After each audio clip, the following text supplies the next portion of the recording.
কুড়িগ্রামের নাগেশ্বরী উপজেলার দুর্গম চরাঞ্চলে নির্মাণ করা হয়েছে 10 কিলোমিটার সড়ক ও বাঁধ। এতে ভোগান্তির অবসান হয়েছে 3টি ইউনিয়নের হাজারো মানুষের। দীর্ঘদিন পর সড়ক ও বাঁধ পেয়ে খুশি তারা। কুড়িগ্রাম থেকে মিজানুর রহমানের রিপোর্ট, জানাচ্ছেন কিরণ মোস্তফা। শুষ্ক মৌসুমে ফসলি জমি এবং বর্ষা মৌসুমে নৌকা ও কলার ভেলাই ছিল নাগেশ্বরী উপজেলার নুনখাওয়া, কচাকাঁটা ও বামনডাঙ্গা ইউনিয়নের হাজারো মানুষের চলাচলের একমাত্র ভরসা।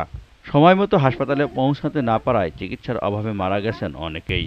সবচেয়ে বেশি কষ্ট হতো স্কুল কলেজের শিক্ষার্থীদের। অবশেষে দুর্গম চরবাসীর সেই ভোগান্তির অবসান হয়েছে। সম্প্রতি আন্তর্জাতিক যাত্রা সংস্থা বিশ্ব খাদ্য কর্মসূচির সহায়তায় 10 কিলোমিটার পাকা সড়ক নির্মাণ করেছে RDRS বাংলাদেশ। সড়কটি নির্মাণের পর থেকেই বদলে গেছে 3 ইউনিয়নের যোগাযোগ ব্যবস্থা। ভোগান্তি লাঘব হওয়ায় খুশি চর অঞ্চলের মানুষ। এই অঞ্চলে কোনো রাস্তাঘাট না থাকায় এই অঞ্চলের মানুষ যাতায়াত করতে পারত না।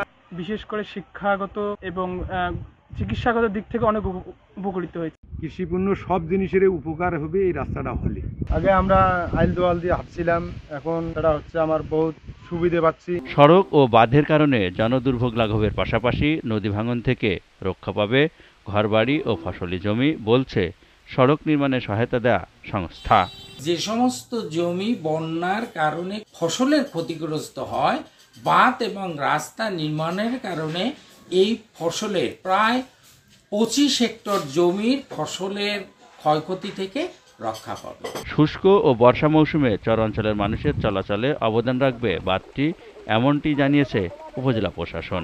এটিতে যেমন আমাদের বন্যাটা নিয়ন্ত্রণ হবে, পাশাপাশি আমাদের কৃষি জমিও রক্ষা পাবে। তাছাড়া মানুষের যাতায়াতের জন্য অনেক সুবিধা হবে। নাগেশ্বরী উপজেলার মতো দেশের অন্যান্য দুর্গম এলাকার মানুষের যাতায়াত সহজ করতে বিশ্ব খাদ্য কর্মসূচি ও RDRS বাংলাদেশ ভবিষ্যতে এমন উদ্যোগ নেবে, এমনটাই প্রত্যাশা চরাঞ্চলবাসীর। কিরণ মোস্তফা, GTV নিউজ।